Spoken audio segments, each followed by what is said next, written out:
স্থায়ীকরণ করতে হবে, করতে হবে, করতে হবে। নারায়ে তাকবীর। বৈষম্য বিরোধী ছাত্র জনতার আন্দোলনের মাধ্যমে রাজপথে বুকের তাজা রক্ত দিয়ে আজকের এই অন্তর্বর্তী সরকার গঠিত হয়েছে। সুতরাং আমরা মনে করি সবচাইতে ইসলামী ফাউন্ডেশনের শিক্ষক শিক্ষিকারা বৈষম্যের শিকার হচ্ছে।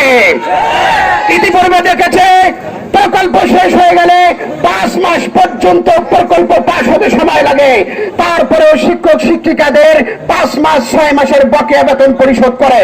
আমি জানতে চাই, আমাদের প্রকল্প শেষ হয়েছে 31শে ডিসেম্বর 24 সাল, আজকে 5 মাস অতিবাহিত হয়ে গেছে, প্রকল্প অনুমোদন করেনি, দুঃখ নাই। আপনি যেই সময় প্রকল্প অনুমোদন দেবেন কোনো অসুবিধা নাই, তবে 6 মাসের বেতন 2 ঈদের বোনাস সহ আমাদের প্রাপ্য ন্যায্য অধিকার আজকের মধ্যেই পাস করতে হবে। নারায়ে তাকবীর। বন্ধুগণ আমার, চূড়ান্ত সিদ্ধান্ত আমাদের ডিডি মহোদয় স্যার যতক্ষণ না পর্যন্ত আমাদেরকে না শোনাচ্ছে ততক্ষণ না পর্যন্ত আমরা এখান থেকে যাব না। জোহরের নামাজ রাস্তায় পড়তে বলে দেন। আসসালামু আলাইকুম ওয়া রাহমাতুল্লাহি ওয়া বারাকাতুহু।